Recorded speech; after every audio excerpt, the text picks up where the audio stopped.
بسم الله الرحمن الرحيم الحمد لله رب العالمين الحمد لله الذي هدانا لهذا وما كنا لنهتدي لولا أن هدانا الله أشهد أن لا إله إلا الله وحده لا شريك له وأشهد أن محمدا عبده ورسوله اللهم صل على محمد وعلى آل محمد كما صليت على إبراهيم وعلى آل إبراهيم إنك حميد مجيد اللهم بارك على محمد وعلى آل محمد كما باركت على إبراهيم وعلى آل إبراهيم إنك حميد مجيد ورضى اللهم عن الخلفاء الراشدين والصحابة أجمعين ومن تبعهم بإحسان إلى يوم الدين أما بعد والسلام عليكم ورحمة الله وبركاته. Mes sœurs, mes frères, les louanges, les remerciements, les éloges n'appartiennent qu'à Allah, le premier qui n'a pas de début, le dernier qui n'a pas de fin, l'apparent, le dominant sur toute chose, le subtil, le bien informé, le parfait dans son essence, dans ses noms et attributs et dans tous ses actes qui oscillent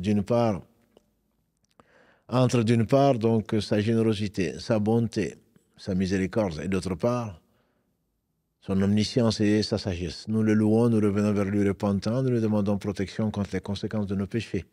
Et lui seul en sait le nombre et les tendances de l'âme, et l'âme ordonne certainement le mal, hormis celle à qui Allah fait miséricorde. Celui qui Allah guide, nul ne saurait l'égarer. Celui qui est privé de sa guidée, nul ne saurait lui montrer le droit chemin. J'atteste donc qu'il est lui seul, digne d'adoration. J'atteste de la véracité, de l'exemplarité, de la prophétie de Mohammed ibn Abdillah, qu'Allah bénisse ce prophète, sa famille, ses compagnons et tous ceux qui les auront suivis dans le droit chemin et nous fassent l'honneur d'en faire partie. Bienvenue donc dans ce jardin du paradis, comme l'a appelé le prophète sallallahu alayhi wa sallam, d'après Anas ibn Malik. Le messager d'Allah sallallahu alayhi wa sallam a dit, si vous passez dans les jardins du paradis, profitez-en. Ils ont dit, c'est quoi les jardins du paradis? Il a dit, c'est le cercle où on évoque Allah. On évoque Allah et certainement l'invocation fait partie de cela. Donc cette assise, comme vous le savez, comme vous le connaissez, l'assise donc du mercredi est consacrée à la médecine du cœur et qu'Allah nous purifie le cœur. Le prophète alayhi salatu wassalam nous a enseigné tout le bien. Parmi le bien, il nous a dit, il y a un morceau de chair dans le corps. S'il est bon, c'est tout le corps qui est bon. Et s'il est corrompu, c'est tout le corps qui est corrompu, n'est-ce pas que c'est le cœur. Qu'Allah nous purifie le cœur, qu'Allah nous donne la sincérité nécessaire à traverser ce bas monde, puisqu'Allah n'accepte des œuvres que ce qui est sincère, et suivant la sunna du prophète sallallahu alayhi wa sallam. Qu'Allah donc nous fasse mourir musulmans, nous raffermisse dans le passage de ce monde qui doit être pour nous un tremplin pour gagner l'au-delà.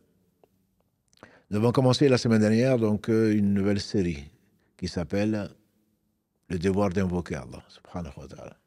Et Allah se fâche contre celui qui ne l'invoque pas. Il dit dans le verset 60 de la sourate 40, وَقَالَ رَبُّكُمْ اُدْعُونِي أَسْتَجِبْ لَكُمْ. Votre Seigneur a proclamé, invoquez-moi et je vous répondrai. Il tient ses promesses. Et il continue dans ce même verset, ceux qui par orgueil s'enflent et refusent mon adoration, je les humilierai dans la Jahannam, c'est-à-dire dans l'enfer.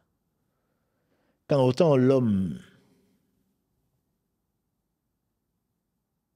s'épuise, se fatigue quand on lui demande. La première fois, il fait le généreux.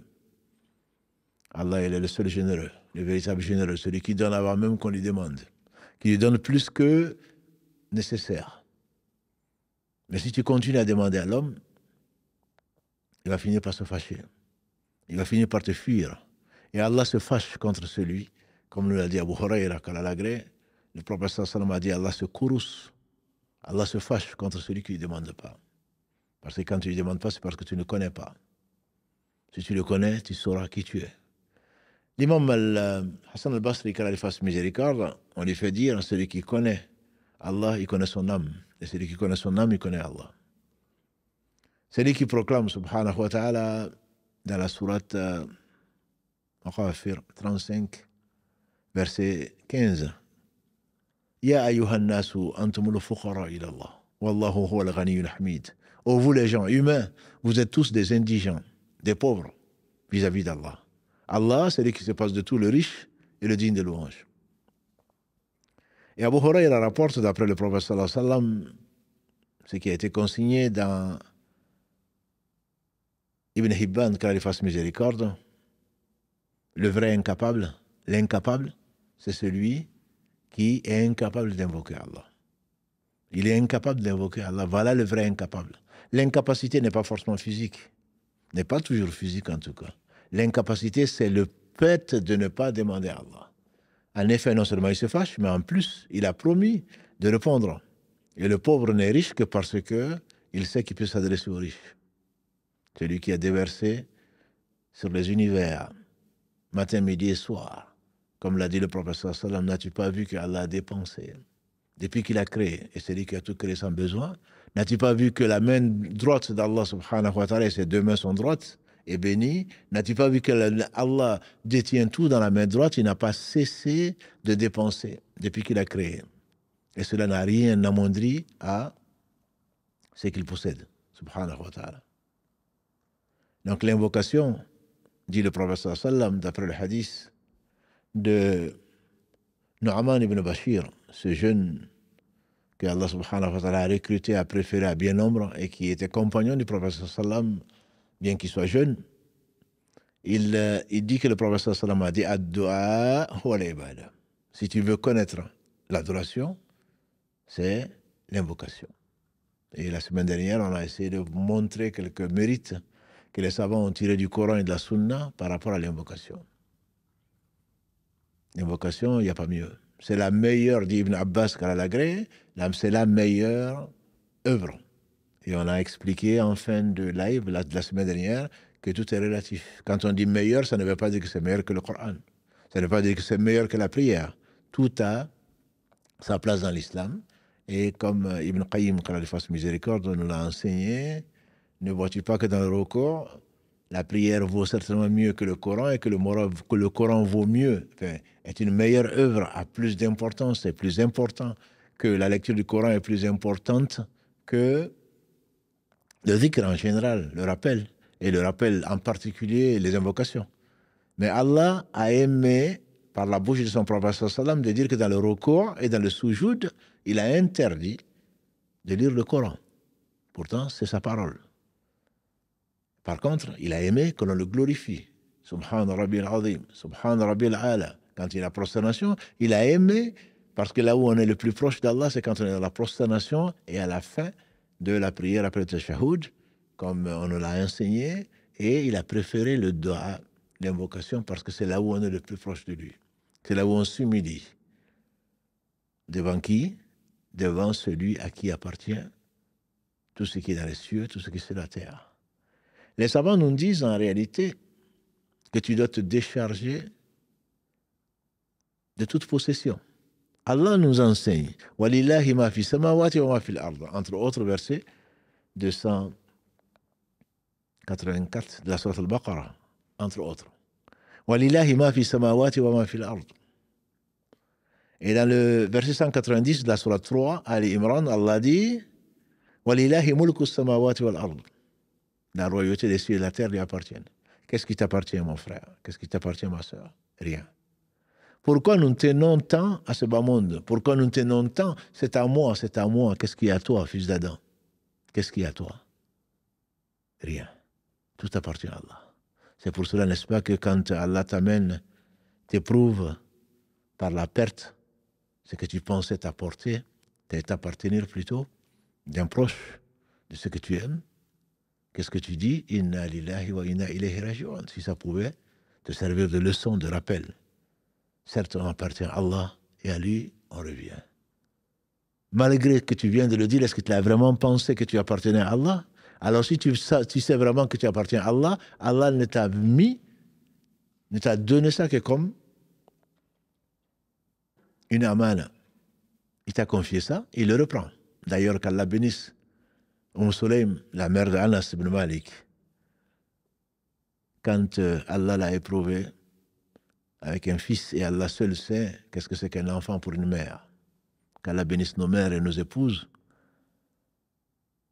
Quand son mari, Abu Talha, devait voyager, et vous le savez, l'enfant était malade.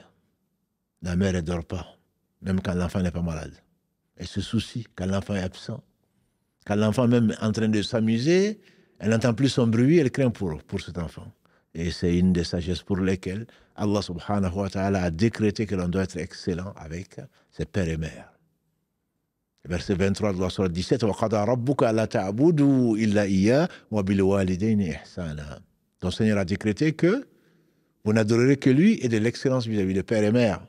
Abu Huraira nous rapporte, dans ce qui a été authentifié, un homme est venu trouver le prophète sallallahu alayhi wa sallam, il a demandé à qui je dois le plus de bienveillance. Il a dit ta mère. L'homme a insisté, et après, il dit ta mère. Et ensuite, il dit ta mère. Et la quatrième fois, il dit ton père. Sallallahu alayhi wa sallam. Donc cette mère, Sulaym, on peut imaginer sa douleur. L'enfant était malade. Et Abu Talha est parti en voyage, il est revenu. Il est revenu, il s'est préoccupé de l'enfant, de son état. Et comment il va? Qu'est-ce qu'elle a dit? Qu'Allah la bénisse. Elle dit, il va beaucoup mieux aujourd'hui. Il va beaucoup mieux aujourd'hui. Et elle s'est parée pour son mari. Et ils ont eu des relations conjugales. Le lendemain, qu'est-ce qu'elle lui dit? Vois-tu, Abu Talha, quand quelqu'un te prête quelque chose, te confie quelque chose, ensuite tu te le reprends. Qu'est-ce que tu dirais? Il dit, mais bien sûr, tu le redonnes. Il dit, alors notre enfant, Allah qui nous l'avait confié, l'a repris. Voilà les femmes qui ont accompagné le prophète sallallahu alayhi wa sallam. Voilà les modèles de croyants, pour les hommes comme pour les femmes. Elle a fait son deuil. Elle a su que cet enfant allait mieux. Les enfants des croyants qui sont décédés sont avec Ibrahim alayhi salam au paradis. C'est Ibrahim qui s'en occupe. Elle sait que ce qu'Allah fait, c'est le mieux. Même si ça peut faire mal. Mais Allah ne fait que le meilleur. Wallahu ya'lam wa antum la ta'lamun. Souvent, mes frères et sœurs, je reviens sur ce verset 216 de la sourate Al-Baqarah. Allah sait et nous ne savons pas. Ceux qui traitent Allah d'injuste ne connaissent pas Allah. Allah n'est pas injuste. Et Allah subhanahu wa ta'ala a voulu, cet homme qui a été choqué, comme diraient les jeunes aujourd'hui, il a été choqué. Comment se fait-il que ton enfant meurt, tu ne me l'annonces pas, et tu t'embellis, et tu fais comme si de rien n'était? Et même, tu remplis ton devoir conjugal. Il s'est fâché, façon de parler. Il a été voir le prophète sallallahu alayhi wa sallam pour se plaindre. Et le messager d'Allah sallallahu alayhi wa sallam, qui ne parlait pas de lui-même, qu'est-ce qu'il lui a dit? Il a dit, est-ce que vous avez eu une relation conjugale hier soir? Il a dit oui. Il a dit, alors qu'Allah bénisse cette relation. De cette relation est né un jeune frère de Anas qui s'appelle Abdallah. Et on dit qu'Abdallah a eu 10 enfants, tous connaissaient le Coran par cœur. La femme qui a su dominer sa passion, dominer sa douleur, dominer son malheur, entre guillemets, pour un bonheur. Allah lui a donné la récompense. 10 enfants, tous connaissaient, 10 petits-enfants plutôt, tous connaissaient. De Abdallah, Allah a fait descendre 10 enfants qui connaissaient tous le Coran par cœur. Quand on connaît Allah, on ne peut que l'aimer. Quand on connaît Allah, on ne peut que l'aimer. Et c'est lui qui te dit que tout lui appartient. Alors, s'il te choisit pour t'éprouver, et les plus éprouvés ont été les prophètes, alayhim salam, ensuite les gens qui sont de plus en plus proches d'un point de vue foi. Qu'Allah nous accorde leur amour, parce qu'on ne va pas les atteindre, même à la cheville. Ce serait vraiment une prétention. Un bel objectif, certes, objectif noble, mais on ne va pas les atteindre même à la cheville. N'insultez pas mes compagnons, a dit le prophète sallallahu, par celui qui détient mon âme dans sa main. Si vous dépensiez la montagne de Uhud ou une montagne d'or, vous ne pourrez pas équivaloir, dans les chemins d'Allah, cela ne va pas équivaloir à 2 poignées, même une seule poignée d'or que dépenserait l'un de mes compagnons. Mais ce qui nous rassure, ce qui me rassure personnellement, c'est cette parole de Anas ibn Malik, qui dit qu'un bédouin est venu voir le prophète sallallahu alayhi wa sallam, il lui a posé la question, Matassa, à quand la fin du monde? Il a dit, sallallahu alayhi wa sallam, malheureux, la fin du monde c'est une chose qui est grave. Qu'est-ce que tu as préparé? Il dit, je n'ai pas préparé grand-chose, mais j'aime Allah, j'aime son messager. Et le prophète sallallahu alayhi wa sallam lui a dit, l'homme sera avec les gens qu'il aime. Donc Allah nous fasse aimer les gens qu'il aime, subhanahu wa ta'ala, et les œuvres qui rapprochent de ce qu'il aime. Et donc Anas disait, il y a une parole qui plaise, qui a plus tant aux compagnons du prophète sallallahu alayhi wa sallam depuis leur conversion que celui-là. L'homme ira avec les gens qu'il aime. Alors choisis qui tu aimes. Il a dit, moi, Anas. Et Allah sait que Anas, c'est un compagnon noble, il fait partie des jeunes qui ont retenu le plus de hadiths du prophète sallallahu alayhi wa sallam. Il a servi le prophète sallallahu alayhi wa sallam pendant 10 ans, de 8 à 18 ans, qui a eu cet honneur-là. Sa mère Sulaym, quand elle l'a béni, l'a mis au service du prophète sallallahu alayhi wa sallam, au service d'Allah subhanahu wa ta'ala pendant 10 ans. Et pourtant, il disait, moi, Anas, je n'ai pas beaucoup de prières. Je n'ai pas beaucoup de jeûnes. Mais j'aime Allah, j'aime le prophète, j'aime Abu Bakr et j'aime Omar. Pour être avec eux, Inch'Allah, déjà au paradis, en tout cas, c'est ce qu'on espère, pour lui comme pour tous les compagnons du prophète sallallahu alayhi wa sallam. Et revenons donc à nos moutons, l'invocation. La meilleure œuvre, très certainement, c'est l'invocation d'Ibn Abbas, d'après le hadith du prophète sallallahu alayhi wa sallam, et il a lu « Wa qala rabbukum ud'uni astajib lakum » Votre Seigneur a proclamé « Invoquez-moi et je vais vous répondre ». Et sa promesse est vraie. Je disais donc que tout appartient à Allah. Pourquoi nous nous attachons à ce qui ne nous appartient pas? C'est comme cet enfant à qui tu prêtes un jouet. Il va crier, il va monter sur ses grands chevaux. Il va crier pensant t'impressionner. Parce que s'il crie, il pense que tu vas lui laisser. Nous sommes tous des enfants quelque part. Allah nous confie quelque chose pour peu de temps et on s'y accroche. Pour avoir la joie de le servir, pour avoir l'amour de le rencontrer, pour avoir la paix dans ce bas monde et dans l'au-delà, c'est de savoir que tout appartient à Allah subhanahu wa ta'ala. C'est pour cela que le pauvre devient riche, parce qu'il sait qu'Allah est riche. Il sait qu'Allah est riche. Donc ce Seigneur subhanahu wa ta'ala a voulu qu'on l'invoque. Pourquoi l'invoquer? C'est le titre de ce deuxième épisode, donc, de notre nouvelle série. Pourquoi invoquer Allah? Pour le comprendre, peut-être, on va prendre un hadith. Long et beau. Aimé par les savants du Cham. Le Cham, c'est la Palestine. C'est l'actuelle Jordanie, la Syrie, etc. C'est ce qu'on appelle le Cham. Une terre bénie, qu'Allah subhanahu wa ta'ala béni. Et les savants du Cham ont dit que c'est Ashraf al-Hadith, les Ahl Cham. C'est le hadith qu'ils aimaient le plus. Ils trouvaient que le hadith c'est le plus noble ou le plus beau. Et pour cause. Le hadith est rapporté par Abu Dhar, qu'Allah l'agrée, et consigné dans l'authentique de l'imam Muslim. Qu'Allah lui fasse miséricorde. Allah dit, subhanahu wa ta'ala, dans ce hadith, qu'on appelle le hadith Qudsi. Le hadith Qudsi, ça veut dire qu'il vient d'Allah. C'est un hadith, certes, donc une parole, mais ça vient d'Allah, ce n'est pas du Coran. On dit que c'est une inspiration directe d'Allah au prophète sallallahu alayhi wa sallam.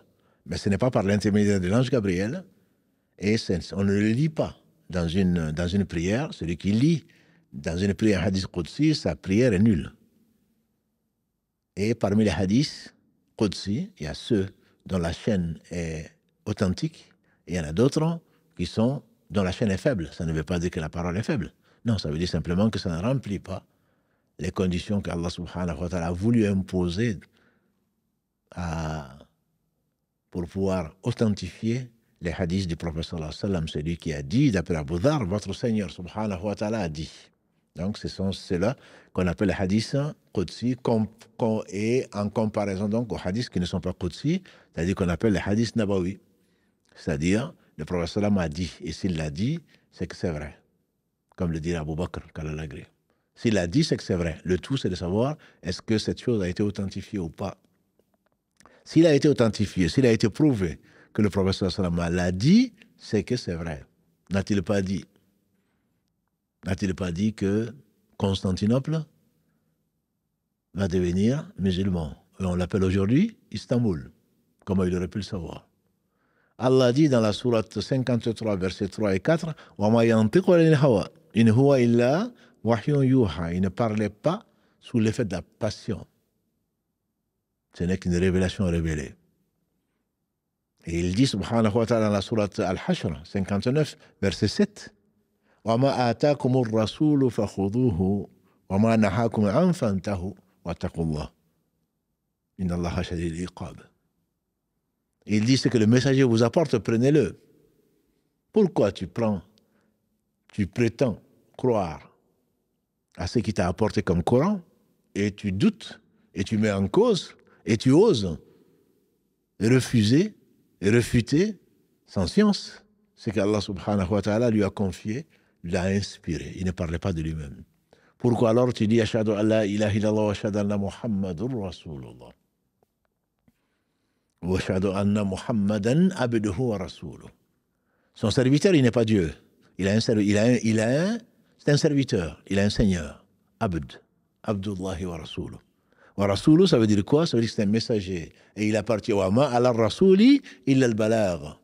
Le messager est chargé d'apporter un message.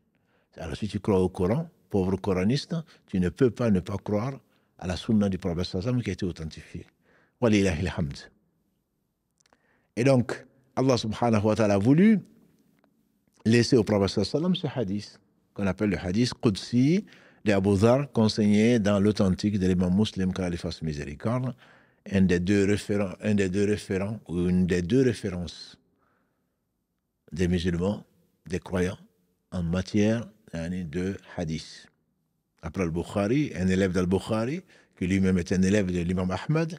Ahmad est un élève de l'imam Shafi'i. Shafi'i est l'un des élèves de l'imam Malik, qu'Allah leur fasse tous miséricorde. Les connaître certainement, c'est prier pour eux et espérer qu'Allah subhanahu wa ta'ala leur fera miséricorde et nous fera miséricorde. Qu'est-ce qu'il dit ce hadith? Vous le connaissez peut-être. Le temps est court, ce n'est qu'une heure, et on a déjà pris 20 minutes d'introduction. Ce hadith dit, Allah dit subhanahu wa ta'ala, Ya ibadi inni haramtu dhulma ala nafsi wa ja'altuhu ya ibadi inni haramtu dhulma ala nafsi wa ja'altuhu muharrama bainakum ou comme qala sallallahu alayhi wa sallam Ya ibadi inni haramtu dhulma ala nafsi. Ô mes serviteurs, je me suis interdit l'injustice et je vous l'aurai interdite entre vous. Celui qui veut vérifier le hadith dans les termes de Abu Dharr, il peut aller dans les 40 d'An-Nawawi, c'est le hadith numéro 24. Il a été commenté par beaucoup de savants contemporains en particulier. Aujourd'hui, je vais me baser sur les commentaires du Cheikh Saadi, car il fasse miséricorde, d'un de ses élèves, Cheikh Uthaymin, que les contemporains connaissent, et également du Cheikh Abdel Mohsin Abbad, qui est encore vivant, qui est le père d'Abzrak al-Badr, qu'Allah le préserve et préserve tous nos savants vivants et fasse miséricorde aux ceux qui nous ont précédés. Ya ibadini haramtu dhulma ala nafsi wa ja'altuhu bainakum muharrama fala tadhalamu. Voilà le terme, le premier, le début du hadith. Oh, mes serviteurs, je me suis interdit l'injustice. Je vous la rends interdite entre vous et ne vous faites pas injustice. Le Cheikh Uthaymin, quand il fasse miséricorde, il dit Inni haramtu dhulma ala nafsi. Qui est-ce qui peut imposer à Allah quoi que ce soit? Mais, kataba rabbukum ala nafsihi ar-rahma. C'est Allah qui l'a prescrit pour lui-même. S'il avait voulu, il aurait pu faire ce qu'il veut. Il fait ce qu'il veut, mais Allah n'est pas injuste. Allah n'est pas injuste. Il s'est imposé la justice. Et il n'est pas injuste. Tout ce qui arrive, c'est en pure justice, même si tu ne le comprends pas. Allah dit dans le verset 54 de la sourate 6, An'am, Akataba, Rabbukum wa la nafsihi ar-rahma. Votre Seigneur s'est prescrit lui-même la miséricorde. Et sa miséricorde l'emporte sur sa colère. C'est le verset 54 de la sourate 6. Et Allah subhanahu wa ta'ala, donc, s'est prescrit la justice. Quand il a dit ton Seigneur est juste, c'est qu'il l'est. Sa justice est basée sur quoi? C'est sur son omniscience. Il sait absolument tout. Qu'est-ce que l'injustice? L'injustice, c'est de mettre une chose à un endroit qui n'est pas la sienne, qui n'est pas le sien. L'injustice, c'est de mettre une chose à une place qui n'est pas la sienne. Or, tout appartient à Allah. Et ça, son omniscience fait qu'il sait absolument tout. La place est là où il a voulu mettre une chose, quelle qu'elle soit. Et c'est lui qui a tout créé sans besoin. C'est pour cela qu'on ne peut pas parler d'injustice pour Allah. Et donc, ce Seigneur, subhanahu wa ta'ala, qui est juste, a voulu que tout ce qu'il fait, c'est de l'équité, est basé sur sa sagesse aussi. il sait ce qui n'est pas. Si ça avait été ce que ce serait, ce qui n'est pas notre cas. Et quand la sagesse a été donnée à quelqu'un, il a su donner un très grand bien. On dit que le sage assis voit ce que le non-sage ne voit pas debout, parce qu'il voit les conséquences. Et le proverbe ne dit-il pas, si jeunesse savait et si vieillesse pouvait. Ça vient souvent avec la vieillesse, avec l'expérience. Quant aux jeunes fougueux, ils ont l'énergie, mais ils n'ont pas la sagesse qui l'accompagne. Et donc cette sagesse, Allah le dit, c'est lui qui l'affirme. Celui à qui la sagesse a été donnée, il a su donner un très grand bien. Vérifiez dans la sourate Al-Baqarah, verset 269. Cette sagesse, donc, Allah subhanahu wa ta'ala a donné à qui il veut. Et cette sagesse t'empêche d'être injuste. Et le seul vraiment juste, c'est Allah subhanahu wa ta'ala, puisque sa justice est parfaite. Et contrairement à la nôtre. C'est pour cela que les juges, parmi les juges, il y a 2 qui iront en enfer. Il y a un seul qui sera sauvé, un juge sur 3. Celui qui s'est efforcé de juger d'après la vérité qui a été révélée, il ira au paradis. Allah va lui pardonner ses erreurs. Et quand celui qui a suivi ses passions, il aura ce qu'il aura mérité. À moins qu'il revienne vers Allah repentant grâce à Allah. Et donc Allah s'est interdit l'injustice. L'injustice, il nous l'a rendue interdite. L'injustice est de 3 formes. Disent les savants, l'injustice vis-à-vis d'Allah subhanahu wa ta'ala. Allah dit dans la sourate 31, Luqman, verset 12, وَلَقَدْ آتَيْنَا لُقْمَانَ الْحِكْمَةَ أَنِ اشْكُرْ لِلَّهِ وَمَنْ يَشْكُرُ فَإِنَّمَا يَشْكُرُ لِنَفْسِهِ وَمَنْ كَفَرَ فَإِنَّ اللَّهَ غَنِيٌّ حَمِيدٌ. On a donné la sagesse à Luqman. Quelle c'est que cette sagesse? De remercier Allah. Celui qui remercie, c'est pour lui-même. Quant à celui qui est ingrat, ici, on kafara, c'est celui qui est ingrat, celui qui refuse de remercier Allah, qui sache qu'Allah, il est le Ghani, comme on l'a vu tout à l'heure, le riche, l'indépendant, et Al-Hamid, le digne de louange. Au Ghaniyun Hamid, c'est Allah est à la fois riche et à la fois digne de louange. وإذ قال لقمان لابنه, dans le verset 13 qui suit, وإذ قال لقمان لابنه وهو يعظه, quand Luqman donne ce conseil à son fils, tout en étant bienveillant, وهو يعظه يا بني لا تشرك بالله إن الشرك لظلم عظيم. Oh mon cher fils, n'associe rien à Allah, parce que le shirk, c'est une injustice énorme. Et le prophète alayhi salatu wassalam, d'après ce qui a été rapporté par Abu Bakr, radiallahu anhu, le prophète sallam a dit, est-ce que vous connaissez les kaba'ir, les plus grands péchés? Ou ne vous informerai-je pas des grands péchés? Ils ont dit, Bala, ya Rasulallah, certainement. Il a dit, le fait d'associer à Allah. C'est le seul péché que Allah ne pardonne pas à celui qui meurt dans cet état. Inna Allaha la yaghfir an yushraka bihi wa yaghfiru ma duna dhalika liman yasha. Sourate 4, verset 48, Sourate 4, verset 116. Allah ne pardonne pas qu'on lui associe quoi que ce soit. En dehors de ça, il pardonne à qui il veut. Donc cette injustice, Allah ne la pardonne pas. C'est lui qui t'a créé, c'est lui qui a pourvu à tous tes besoins. Ses bienfaits et tous les bienfaits viennent de lui. C'est lui qui le dit sur la 16, verset 78. Vous n'avez pas un bienfait. Et les bienfaits cachés sont bien plus nombreux que les bienfaits apparents. Tout bienfait. Je pense aux biologistes, je pense aux mathématiciens, je pense aux scientifiques, je pense à ceux qui pensent avoir découvert l'univers ou découvert tout simplement les règles, comme ils disent, la nature. Ne voulant pas dire les règles que Allah a imprimées dans la nature, on se rend compte qu'une cellule peut devenir cancéreuse pour qu'elle ne devienne pas, parce qu'Allah a créé l'inhibition de contact. Les cellules seraient montées, et c'est pour cela que quand cette inhibition est levée, on va se retrouver avec un bouton qui peut être soit bénin, soit malin.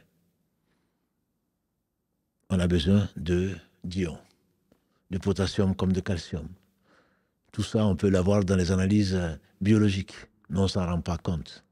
Que s'il y en a un peu plus, un peu moins, c'est une maladie. C'est de la normalité. Et Allah est généreux. qu'Allah nous pardonne. On ne le remerciera jamais assez. On ne le remerciera jamais assez. Le fait de respirer, demander à ceux qui utilisent les appareils, ou qui manquent un peu d'oxygène, c'est la vie. Sans cela, tu ne vis pas. Le fait de voir, demande à un aveugle comment il va t'acheter cette capacité. Et toi, tu le vois. Et tu abuses même. Tu regardes même ce qu'il ne faut pas regarder. Le fait de manger, il y a des gens qui sont perfusés. Mais de tout point de vue, tu ne peux pas. Comme il le dit, subhanahu wa ta'ala,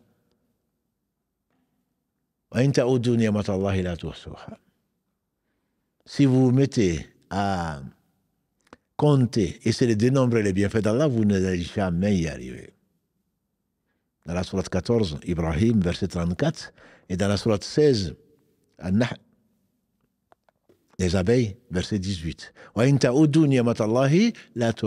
Tu ne sauras jamais dénombrer les bienfaits d'Allah, subhanahu wa ta'ala.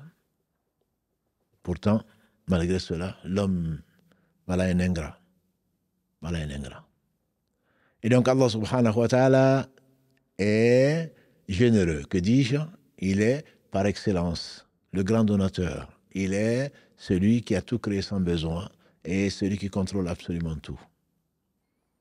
Et donc, lui associer, mettre son espoir en qui que ce soit, très certainement, tu auras été injuste. Tu auras associé à Allah, puisqu'il est le seul qui est capable de tout. Quand il veut qu'une chose soit, il suffit qu'il dise soit et la chose elle est.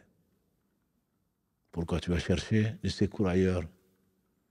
Et donc celui qui va invoquer autre que Allah subhanahu wa ta'ala, pour ce que Allah seul peut faire, a associé à Allah, et c'est le pire des péchés, wa na'udhu billah. Il y a l'injustice vis-à-vis d'autrui. Et c'est la raison pour laquelle Allah dit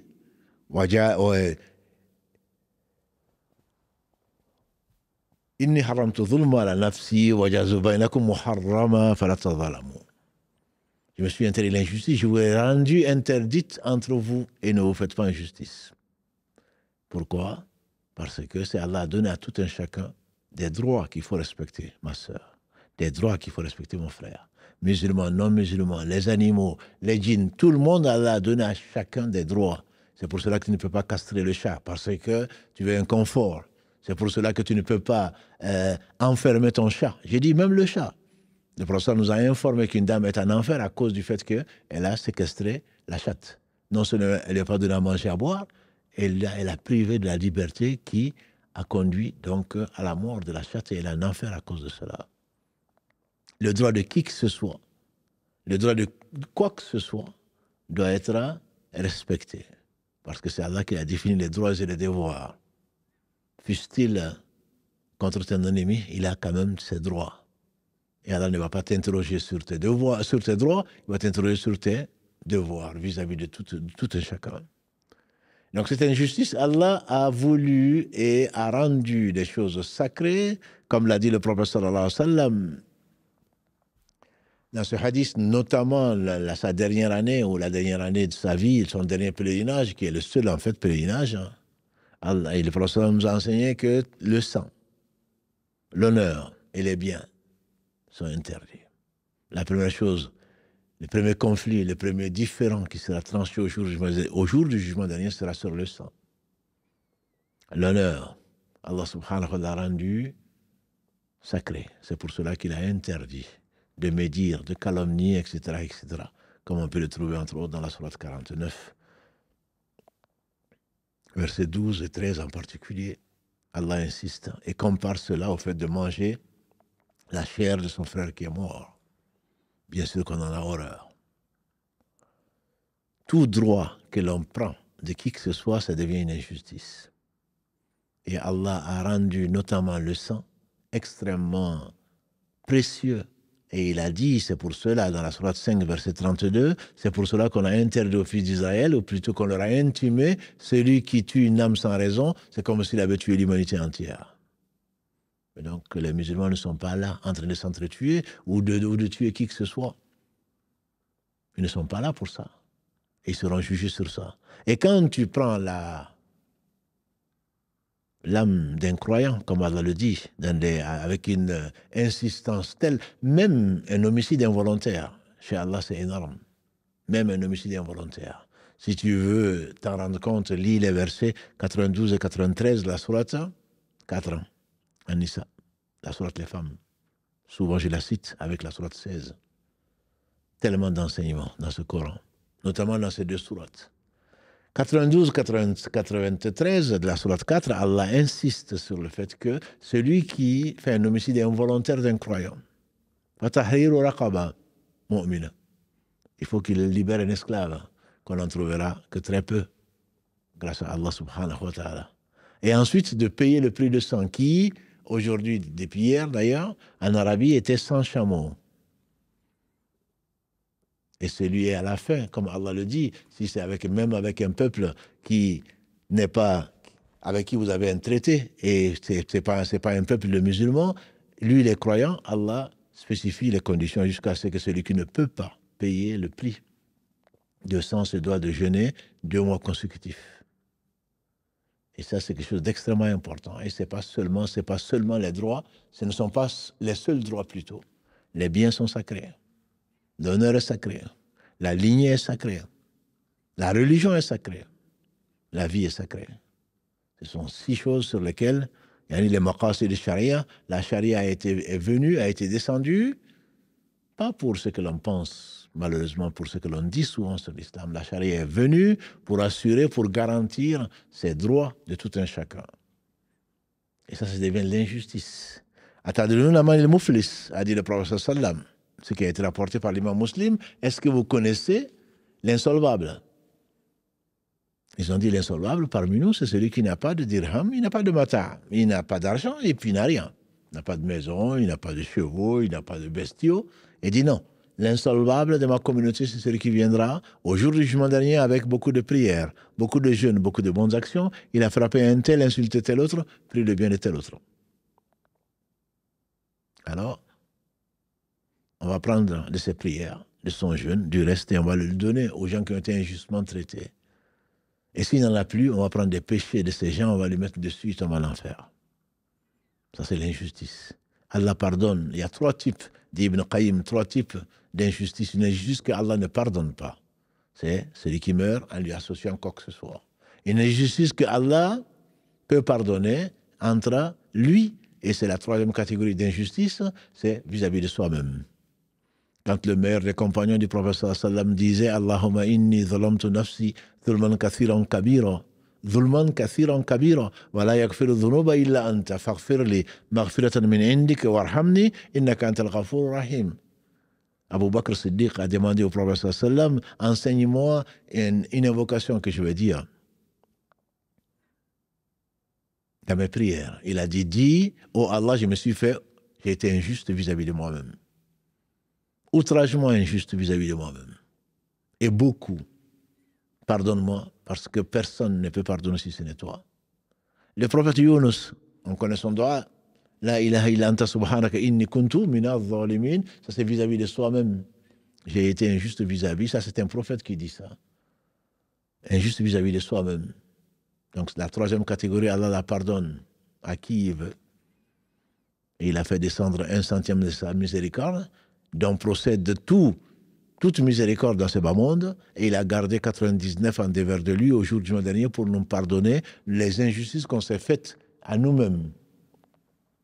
Quant à l'injustice qu'Allah ne pardonne pas, sans la régler, c'est celle que tu as vis-à-vis de ton épouse, vis-à-vis de ton voisin, vis-à-vis de ton époux, vis-à-vis de ton enfant, vis-à-vis de qui que ce soit, et dont on ne sait pas,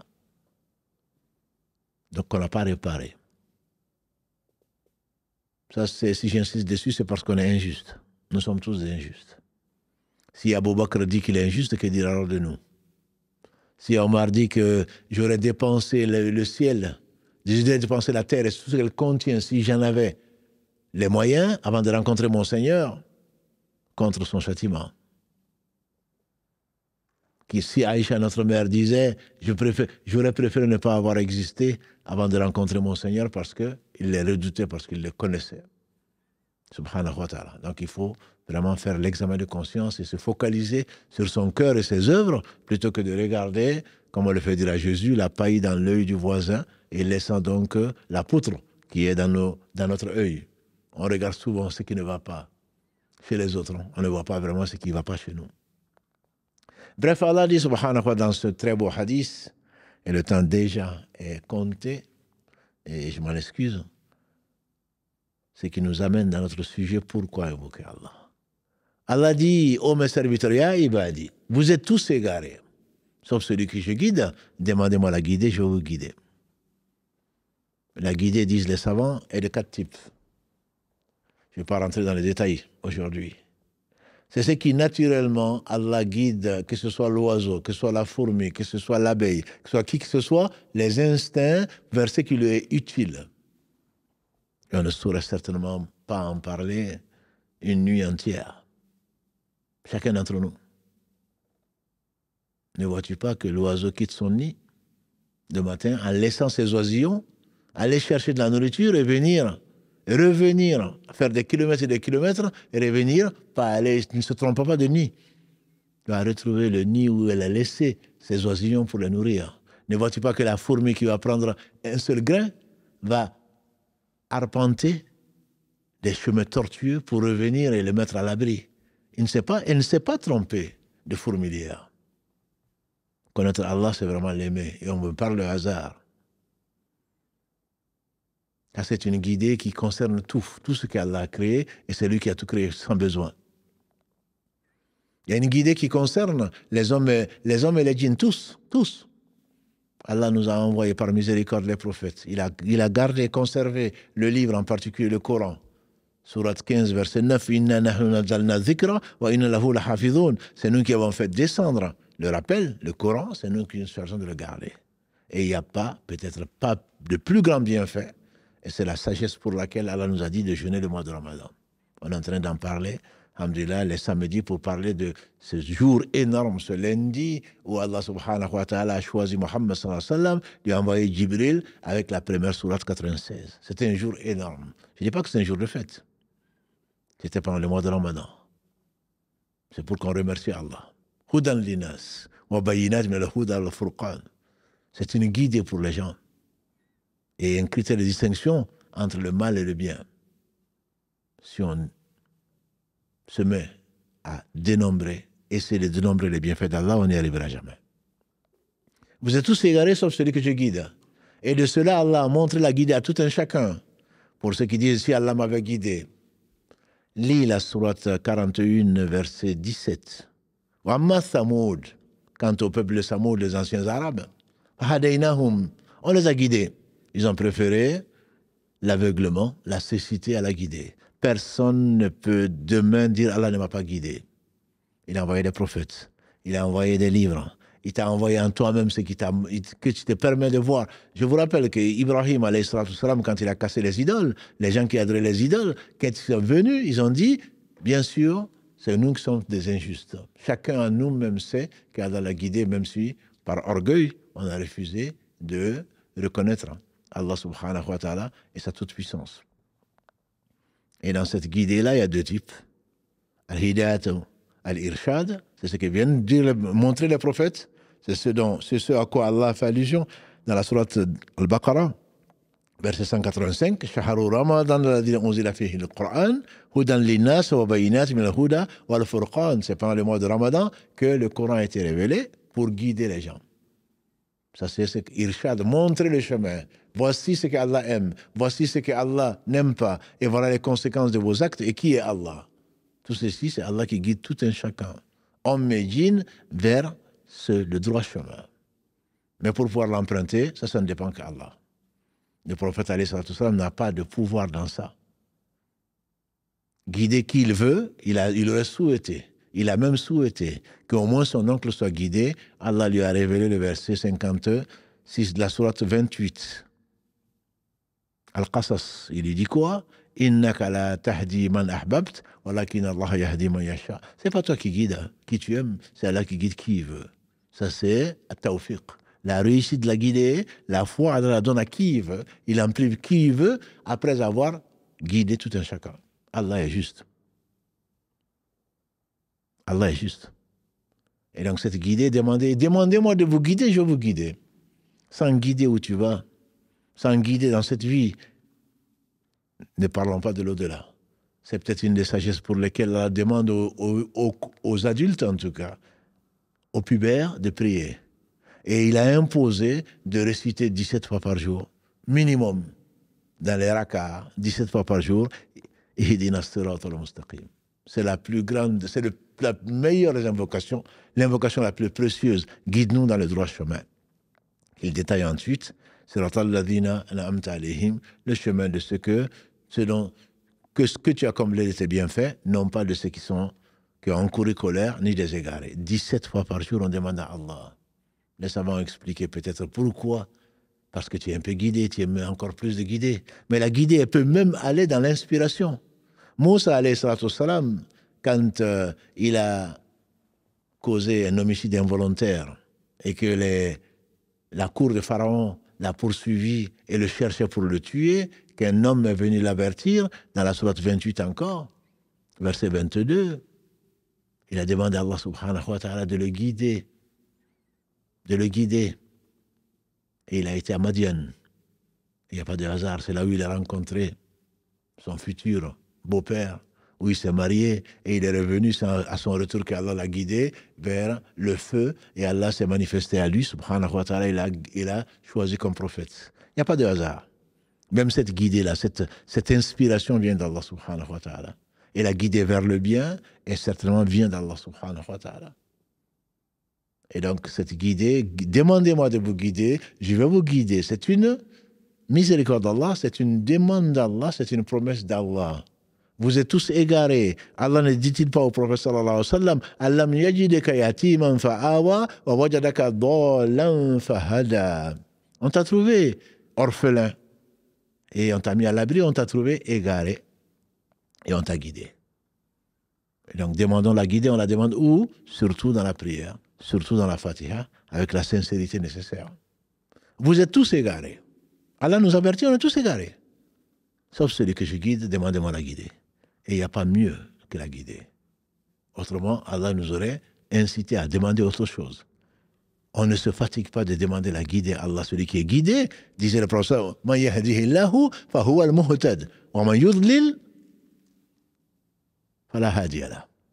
Celui qui est privé de cette guidée, celui qui est égaré, il n'a personne pour le guider. Pour aller assez rapidement, il dit, subhanahu wa ta'ala, après avoir parlé du plus important qui est le cœur, la guidée du cœur, il dit, subhanahu wa ta'ala, ô mes serviteurs, ya ibadi, vous êtes tous affamés, sauf celui que je nourris. Demandez-moi de vous nourrir, je vais vous nourrir. On pense, effectivement, qu'on peut se nourrir sans Allah. Si Allah ne te permettait pas d'avaler, de mettre tout un appareil pour que tu arrives à profiter de ce qui contient la nourriture. Et prenez la sourate 56, Al-Waqi'. Sourate Al-Waqi'. Dans les versets 65 à 69, Allah nous interroge. Afara'aytum, voyez-vous ce que vous mangez, ce que vous vivez. Et si Allah avait voulu même qu'il n'y ait pas d'eau, que l'eau devienne saumâtre, que l'eau devienne salée, et si les cultures, s'il n'y en avait pas, qu'est-ce qu'on aurait fait? L'eau qui descend, on a vu des inondations au Sahel et ailleurs, et même en Espagne assez récemment, en Europe partout. Si Allah n'avait pas voulu que l'eau traverse et qu'il y ait un réservoir qu'on appelle nappe phréatique, si l'eau était restée, on aurait des inondations, les pieds dans l'eau, que dis-je, le cou dans l'eau. Allah a voulu que la terre l'absorbe, tout en laissant une partie qui devient des fleuves et des rivières, et une autre partie qui va dans les mers. Sans cela, qu'est-ce que tu vas devenir? De toutes choses vivantes, Allah a créé toutes choses vivantes à partir de l'eau. Et cette demande qu'on doit demander à Allah, même sa nourriture journalière. Mais le Cheikh Saadi, quand il fasse miséricorde, il insiste sur une chose, tirée du Coran. Allah dit dans la sourate 7, Al-A'raf, verset 96, si les gens de la cité, Ahl-Qura, s'ils avaient cru, très certainement on leur aurait ouvert les richesses des cieux et de la terre. Il a dit aux gens du livre, dans la sourate 5 en particulier, versets 65 et 66, Allah dit aux gens du livre, si les gens du livre avaient cru, Allah leur aurait ouvert pareillement, leur aurait déversé. Ils auraient eu au-dessus d'eux, en dessous d'eux, tout ce dont ils avaient besoin. Ça veut dire qu'il ne suffit pas de demander à Allah, également il faut être pieux. Sinon, ça ne va pas te servir. Ça ne va pas te servir. L'abondance ne va pas te servir. Vous êtes tous donc affamés, sauf celui à qui je donne à manger, demandez-moi. Parce qu'Allah aime qu'on lui demande, Allah aime être invoqué alors qu'il n'a besoin de rien. Il dit, mes serviteurs, vous êtes tous nus, sauf celui que j'habille. Demandez-moi donc de vous habiller, je vous habillerai. En effet, cet habillement, après avoir parlé de l'intérieur, du cœur, cet organe unique, Allah a parlé de ce que l'on ressent et qu'a priori tu vois quelqu'un, tu ne sais pas celui qui a faim et qui n'a pas faim. Allah se charge de l'intérieur. Comme de l'extérieur, tu t'embellis avec ces vêtements que Satan a voulu t'enlever comme il a enlevé à ton père et ta mère, notamment dans la sourate Araf, sourate 7. Allah nous narre le récit de la fausse promesse, le mensonge de Satan qui a abusé et que nos pères et mères, Adam et Ève, y ont cru. Sourate 7, versets 26 et 27, leur nudité leur est parue. Et ils se sont précipités sur les feuilles du paradis pour cacher leur nudité. C'est naturel. Tu n'as pas vu, disait le Cheikh Saadi, que les animaux naissent déjà couverts. Il n'y a que l'homme qui naît comme ça, sans poils, à part les cheveux. Il naît comme ça. Et Allah a voulu, par pudeur, lui enseigner comment se couvrir.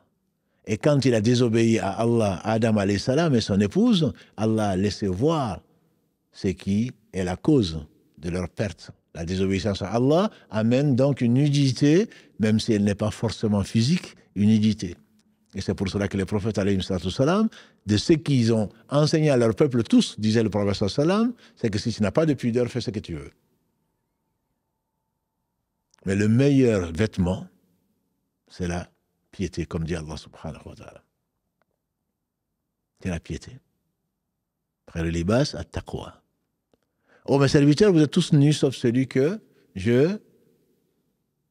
j'habille. Demandez-moi là, l'habillement, je vous l'accorder, je vais vous habiller. Oh, mes serviteurs, dit Allah subhanahu wa ta'ala, si vous aviez le cœur aussi pur que le plus pur d'entre vous, et on pense à l'ange Gabriel, alayhi salam, l'interlocuteur, celui à qui Allah, le messager qu'Allah a choisi pour envoyer sa révélation à tous les prophètes sans exception. Ô mes serviteurs, si vous aviez le cœur aussi pur que le plus pur d'entre vous, cela n'augmenterait rien à mon royaume. Et c'est l'une des choses les plus importantes que l'homme doit avoir en tête. Il y a 3 ou 4 choses qui viennent certifier ton besoin absolu d'Allah. Il faut savoir qu'Allah n'a pas besoin de toi. Allah n'a pas besoin de toi. Allah est celui qui se passe de tout. C'est lui qui se passe de tout. Allah dit, entre autres, on l'a vu tout à l'heure, dans le verset 12 de la sourate Luqman, وَلَقَدْ آتَيْنَا لُقْمَانَ الْحِكْمَةَ أَنِ اشْكُرْ لِلَّهِ وَمَنْ يَشْكُرْ فَإِنَّمَا يَشْكُرُ لِنَفْسِهِ وَمَنْ كَفَرَ فَإِنَّ اللَّهَ غَنِيٌّ حَمِيدٌ. Et celui qui est mécréant ou celui qui est plutôt ingrat, Allah se passe de tout. Al-Ghani, le riche.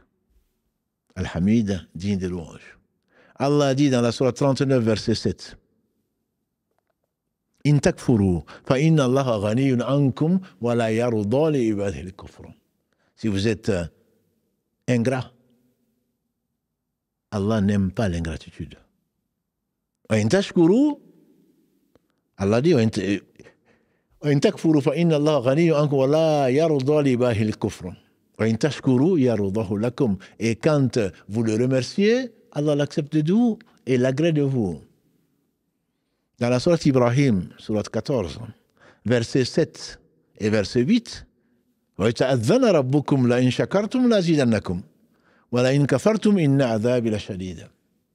Allah dit dans la bouche de Moussa, quand ton Seigneur proclame, si vous me remerciez, je vous en rajoute. Mais si vous êtes ingrat, Allah va vous châtier.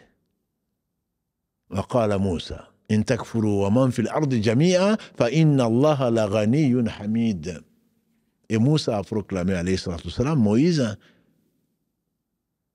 وقال موسى إن تكفروا, si vous êtes ingrat, Allah subhanahu wa ta'ala se passe de tout, de vous, et comme il se passe de tout. Et donc, Allah, il est celui qui se passe de tout. Et si Allah accepte nos œuvres, c'est uniquement par miséricorde. C'est pour cela que le prophète sallallahu alayhi wa sallam dit, moi, je ne sais pas ce qu'Allah va faire de moi. Il disait, Ya muqallib al-qulub, thabit qalbi ala dinik. Ya musarrif al-qulub, sarrif qalbi ala ta'atik. Ô toi qui détiens les cœurs, toi qui renverses les cœurs, raffermis mon cœur dans ta religion. Si tu es dans la religion, c'est grâce à Allah. C'est pas parce que tu es beau, c'est pas parce que tu es intelligent, c'est pas parce que tu es savant. Non. C'est une miséricorde d'Allah. Allah accepte le peu que tu fais. Tu n'as pas vu ces hommes. Notre mère Aïcha rapporte que Allah décrit dans le verset 60 de la sourate 23, Al-Mu'minun, Allah dit, Alladhina yutuna ma ataw wa qulubuhum wajilat annahum ila rabbihim raji'un. Ceux qui donnent ce qu'ils donnent et leur cœur est effrayé de la rencontre de leur Seigneur. Notre mère Aïcha, qu'Allah l'agrée, hadith rapporté par l'imam Ahmad et l'imam At-Tirmidhi, qu'Allah leur fasse miséricorde, il dit, elle demande à son mari, le prophète sallam, ce sont des gens qui ont volé, c'est des gens qui ont forniqué, ceux qui donnent ce qu'ils donnent et puis ils craignent la rencontre de leur Seigneur. Le prophète sallam lui répond, oh la fille du très véridique, la fille d'Abou Bakr. Il ne s'agit pas de cela. C'est ceux qui ont donné, qui ont prié, qui ont donné et qui craignent qu'Allah ne l'accepte pas. Si tout ce que nous faisons, Allah n'en a pas besoin. Quand nous disons, je prie pour Allah, non, tu ne pries pas pour Allah, tu pries pour toi-même. Je jeûne pour Allah, non, tu ne jeûnes pas pour Allah. Allah n'a pas besoin de ton jeûne. Tu jeûnes pour plaire à Allah.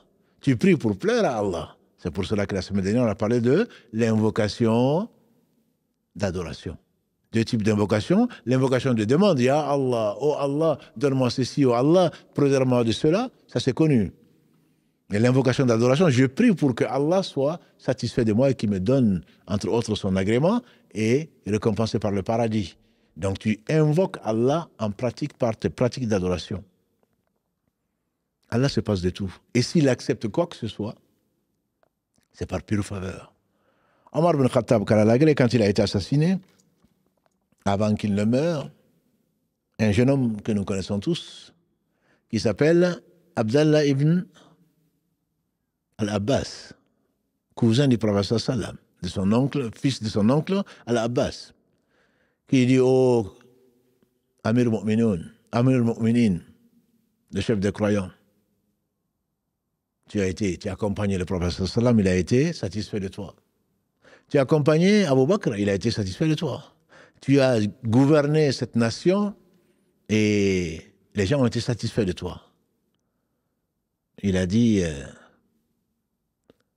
j'ai accompagné le prophète sallam, s'il a été satisfait de moi, c'est une faveur d'Allah sur moi. J'ai accompagné Abu Bakr, s'il a été satisfait de moi, c'est une faveur d'Allah sur moi. Ce n'est pas une faveur de moi sur Allah, pour Allah. Et j'ai accompagné Abu Bakr, et s'il est mort, dans l'état de satisfaction, c'est une faveur d'Allah sur moi, pour laquelle donc je dois être reconnaissant. Et si pendant le temps que j'ai gouverné les musulmans, ils ont été satisfaits de moi, c'est une faveur d'Allah sur moi. Oh, si j'avais la terre encore et ce qu'elle contient, si je pouvais si elle m'appartenait, si je pouvais la dépenser avant de rencontrer mon Seigneur pour qu'il me préserve de son châtiment, je l'aurais fait. Donc il faut comprendre que si tu es là, devant ton appareil, si tu suis les lives, si tu fais tes prières, si tu arrives à te réveiller pour le Fajr, si tu arrives à rester tard, ce n'est pas. Ne dis pas Allah, oui, mais moi je suis, comme on entend certaines personnes. Mais pourquoi les non-musulmans ont tant de choses? Pourquoi elle ne porte pas le hijab? Elle a un enfant, elle a un mari, elle a une villa, elle a une voiture, et moi qui obéis à Allah, je n'ai pas. Car Allah aime quelqu'un, il le préserve contre les conséquences de ce bas monde. Et Allah ne te doit rien. C'est toi qui dois tout à Allah. Tout, absolument tout. Allah ne te doit rien, il se passe de toi. Ô mes serviteurs, dit-il, hommes et djinns réunis, du premier au dernier, si vous aviez le cœur aussi pervers que le plus pervers d'entre vous, cela n'amenderait rien à mon royaume. On pense à Satan, sur ce qu'il mérite. Tout le monde serait de Satan. Qu'est-ce que ça enlève à Allah? Rien. Ô mes serviteurs, du djinns et hommes réunis, si vous vous réunissiez sur une portion de terre, tous dans la même partie de la terre, et que chacun demande ce qu'il demande, qui me demande, et que je donne à chacun que je donne à chacun ce qu'il demande, cela n'amoindrait rien à ce que je possède. Pas plus que une aiguille trempée dans l'eau de la mer va diminuer le volume. Subhanallah. Si Allah ne t'a pas donné, c'est pas parce qu'il ne peut pas. C'est pas parce qu'il n'est pas généreux. C'est pas parce qu'il n'est pas riche. Si Allah ne t'a pas donné, c'est pour ton bien. Parce que ce monde et ce qu'il contient, qu'est-ce que ça représente, ce Dieu? Ce monde et ce qu'il contient, a dit le prophète sallam, si ça valait le poids de l'aile d'un moustique, Allah n'en aurait pas fait profiter un non-croyant un seul instant. Le monde et ce qu'il contient. Tu as vu des gens partir au cimetière avec le monde ou avec leur richesse? Tu as vu des gens enterrés avec leur compte en banque? Non, c'est plutôt les héritiers qui sont en train de se battre en justice. 3 choses accompagnent le mort, a dit le prophète sallam. Sa famille, ses biens et ses œuvres. Dieu retourne sa famille et ses biens et ne reste avec lui que ses œuvres. Alors œuvrons. Et c'est la fin du hadith Qudsi. Ô mes serviteurs, que celui qui trouve du bien remercie Allah. Et celui qui trouve autre chose, qui n'en veut qu'à lui-même. Donc il faut œuvrer. Il faut œuvrer, tu ne peux pas te passer d'Allah, disaient les gens sages, le temps d'un clin d'œil. Tu ne peux pas te passer d'Allah le temps d'un clin d'œil.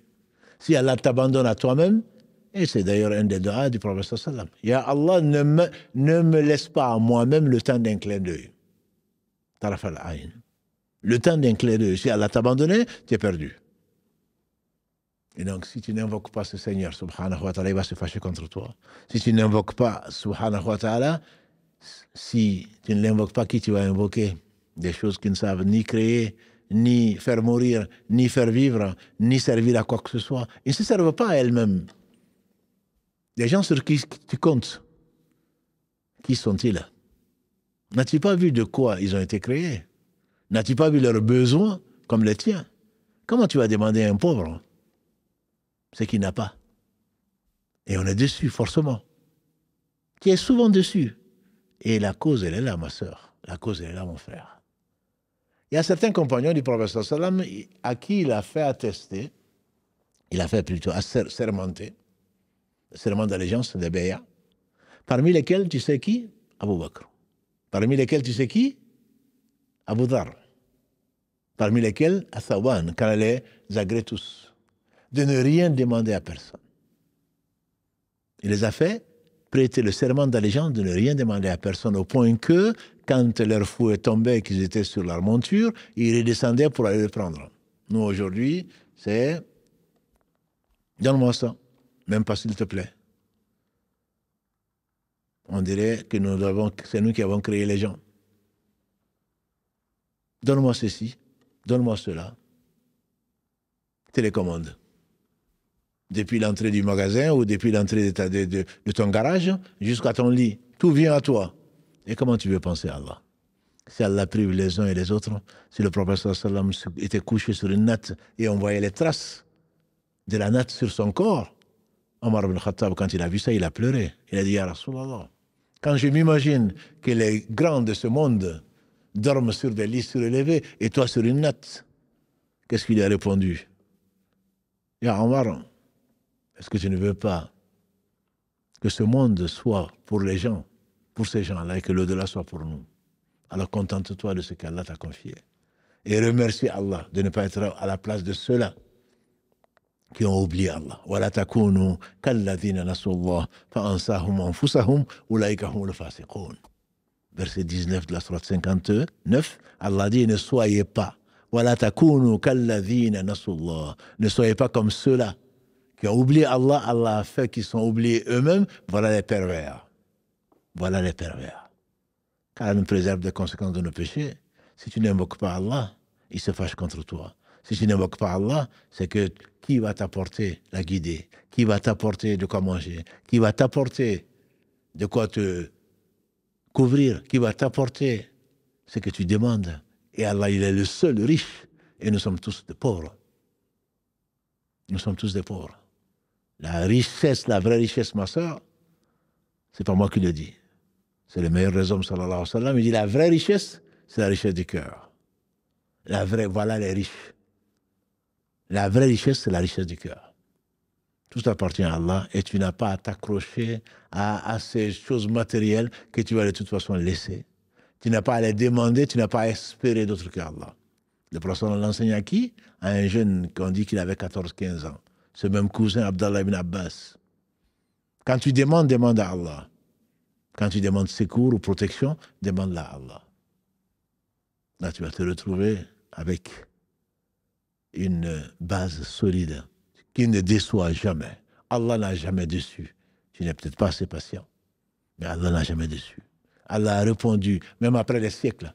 N'as-tu pas vu, on a déjà vu, verset 126 et quelques, et suivant, 127 de la sourate Al-Baqarah, Ibrahim qui construit la maison, qui demande à Allah d'envoyer à ce peuple un prophète issu d'eux, qui va les purifier, qui va les enseigner la sagesse et le livre. Allah envoie ça après, je dirais presque des millénaires, des siècles et des siècles.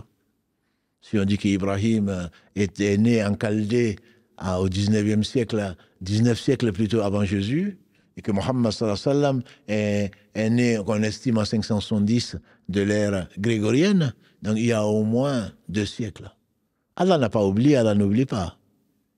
C'est toi qui es pressé, c'est toi qui n'es pas patient.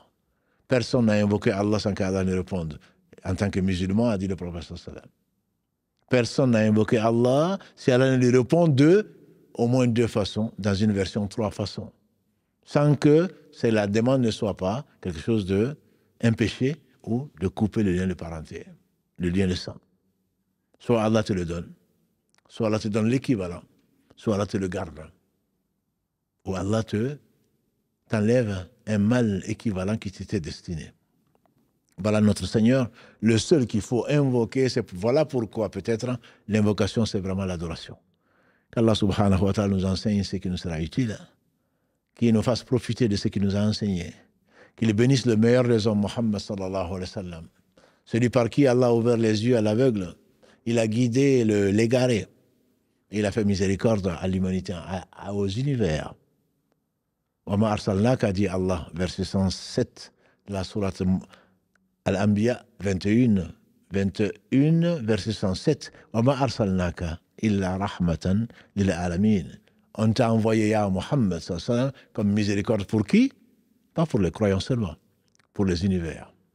Qu'Allah bénisse donc ce prophète, sa famille, ses compagnons, et tous ceux qui les ont suivis dans le droit chemin, et qu'Allah fasse de l'invocation l'âme, l'essence même de notre adoration, parce qu'on sait qu'Allah subhanahu wa ta'ala, il est celui qui ne déçoit jamais, celui qui répond à toute invocation d'une façon ou d'une autre, et celui par qui tout existe, sans qui rien n'existe. Rien n'existera sans Allah. Qu'on l'invoque ou qu'on ne l'invoque pas, Allah donne. Il est Al-Wahhab. Il est Al-Karim. Il est Al-Jawad. Et ce trésor à Allah, walillahi khaza'inu samawati wal ard. Les trésors des cieux et de la terre lui appartiennent. Subhanahu wa ta'ala. Qu'Allah bénisse Mohammed, sa famille, ses compagnons, tous ceux qui les auront suivis dans le droit chemin, nous fasse l'honneur d'en faire partie. Qu'Allah vous aime, mes frères et sœurs. Qu'Allah nous fasse aimer les gens qu'il aime. Le prophète sallallahu alayhi wa sallam, ses compagnons, les gens de bien. Et quelle belle compagnie, comme Allah le dit, subhanahu wa ta'ala. Qu'Allah nous accorde une bonne fin. Après nous avoir fait traverser ce monde sans se perdre. Qu'Allah fasse miséricorde à ceux qui nous ont dévancés. Et que quand on les rejoindra, ce sera le meilleur de nos jours. Et donc notre prochain rendez-vous, Inch'Allah, ce sera samedi pour parler de qui? Pour parler du joyau de la prophétie de Mohammed sallallahu alayhi wa sallam, une partie de sa vie, ô combien belle, ô combien exemplaire. Subhanakallahumma wa bihamdika, ashhadu an la ilaha illa anta, astaghfiruka wa atubu ilayk. سبحان ربك رب العزة عما يصفون والسلام على المرسلين والحمد لله رب العالمين والسلام عليكم ورحمة الله وبركاته.